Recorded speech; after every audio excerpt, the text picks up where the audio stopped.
Hey everybody, it's Miss Brothers. It's time for us to start talking about the meter stick. We discussed the meter stick in science because we use it quite a bit when it comes to using the metric system. The meter stick, you guys, is a way for us to measure length or distance in science. Now, we use the metric system in science because it's a universal language. Everybody in the world uses the metric system instead of the English system, which is what we use in America. Things like feet or inches or miles or yards. That's all part of the English system, and nobody uses that anymore, except America. Not that there's anything wrong with that. However, in science, we really try to stick to the metric system because scientists around the world are also using the metric system. And frankly, I just think it's a lot easier because instead of having to using things like 5/8 or 7/8 or something like that, everything is divisible by 10, which is really nice. So let's take a closer look at our meter stick. Now, as you can see, a meter stick is exactly 1 meter long. Yay! Hence the term meter stick. And the meter is the standard unit of measure for length and distance.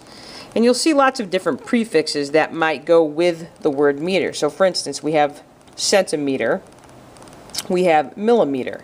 And if we look at a meter stick, those two terms are really important because a meter stick is actually broken into two different parts. The first part is what we call a centimeter, which is this distance right here. So for instance, from this 1 to this 2 is 1 centimeter.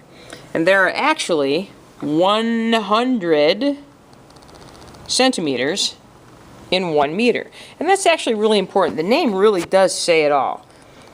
Because remember, this is a compound word. It's got two words in it. It has the word centi and the word meter. And as long as we know what these two things refer to, it's actually really easy to figure out. So the word centi, according to your vocabulary, means 100 parts of something. The second half of this word is meter, and that's the something that we're talking about. So if you see the term centimeter, what it really means, what that word is really trying to tell you is that it's 100 parts of a meter. So if I look at my centimeter, I can actually count 100 of these increments in my meter. Centimeter, 100 parts of a meter. Now, a meter is also broken into second smaller units. These are these little tiny marks that you see. So for instance, if I'm looking between 1 and 2 centimeters, I see these little tiny marks right here.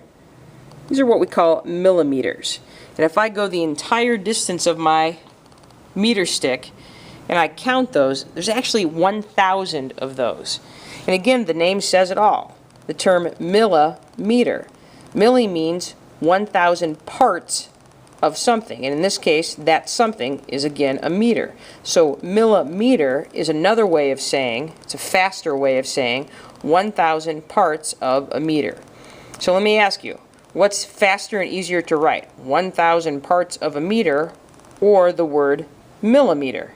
Yes, that's right, ladies and gentlemen, it is the word millimeter. That is faster and easier to say than 1,000 parts of a meter. Imagine having to write that again and again. Ugh, no thank you. Hey, let's measure something.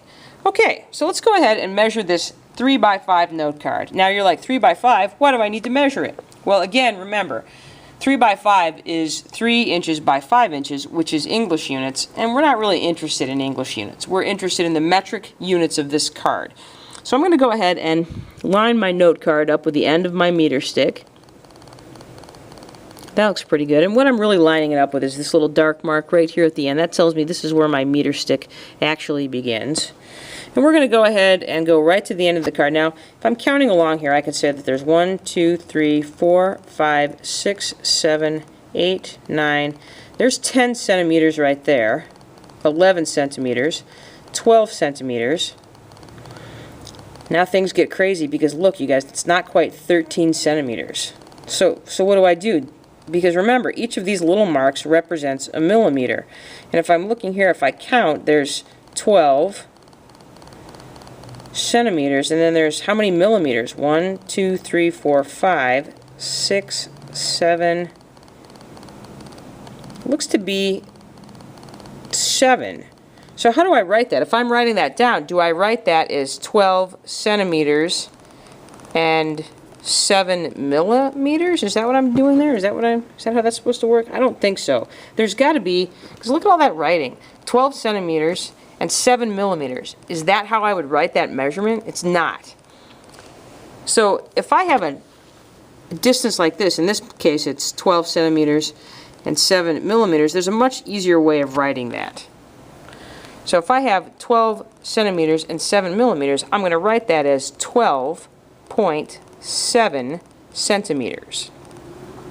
So 12.7 centimeters is the same as saying 12 centimeters and 7 millimeters, which is what this card is. So there you go. A quick tutorial on using a metric system, on using a meter stick for the metric system, and writing our measurements using proper decimals.